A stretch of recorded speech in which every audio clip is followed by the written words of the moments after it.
Barack Obama has been terrible from beginning to end. He's divided us along racial and sexual lines. He's divided us along every line he could find. He came in with a great promise. Because the expectations for Obama were so high and he fell so short, he's really divided America. I think he's trolled the Republican Party into irrelevance, and I think that he's taken his own party to Bernie Sanders' land. And I think that, he's done that through policy, but he's mostly done that through his style. When Obama was elected, there was this great hope that he was finally going to help conciliate the greatest conflict that has ever torn the nation, the racial conflict, right? And instead he came in on the basis and governed on the basis that if you oppose him, it must be because you are black, and if there are imbalances in terms of equality, that is inequity, right? Inequality equals inequity. So if more black people than white people are going to prison proportionately, that must be because people are racist. It can't just be because too many black people are committing crimes, right? So by doing that, he's divided people along these lines. And you can see it in the Gallup polls. I mean, people now feel that the racial conflict in the country is at heights it hasn't been for decades. That to me is the most damaging thing, is that he's reverted American politics to a form of tribalism that I find very scary. In terms of his actual policy, Obamacare is destroying the medical system. It's raising premiums for people who are in the system. It's going to end up with an actual form of care that really is just redistribution of care. Which is going to hurt the people who are youngest and the people who are oldest. There's a reason Ezekiel Emanuel, who designed his Obamacare program, says he wants to die at 75. They're going to end up redistributing health care, and they're going to end up restricting it.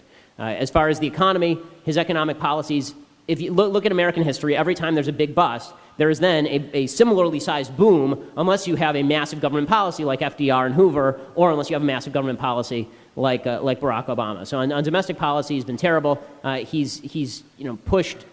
He's pushed government into realms it never was before and created conflicts that weren't there before. So, for example, on the gay marriage issue, my position on this has been that the government should get completely out of the business of marriage. I think the government sucks at everything, and they suck at that too. So,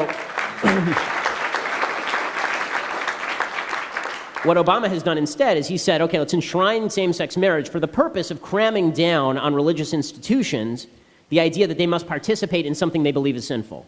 That's not live and let live. That's live like me or I won't let you live. Right? And that's dastardly stuff. When it comes to his foreign policy is the worst of all of his policies. He set the world, I mean, it's cliche at this point, but he set the world on fire. His Libya war was a disaster and handed guns to terrorists. He talks about handing guns to ISIS. He actually did that in Libya.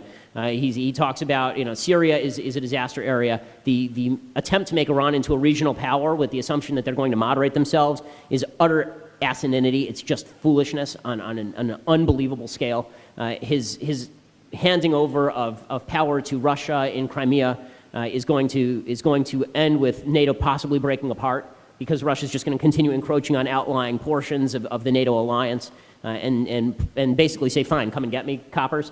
And he's allowed the Chinese to expand their realm of influence into the South China Sea, and you're going to see increasing Chinese intransigence and aggressiveness, because China demographically this happens with every country where you have a lot more males than females. China demographically, there are 125 males for every 100 females. When you have a lot of excess young men, there's only one thing you can do with those people, and that's put them in the army. And that's basically what China has done. So they're going to get very aggressive on the world stage very quickly. So every aspect, Latin America, of course, has become a disaster too. Every aspect of this presidency has been terrible, but when you have the media on your side, and when you're a likable fellow, and he is likable on camera, then those are assets that matter. And this is why when people say, how could we end up with a reality TV show host like Trump running, he's the second one to do it.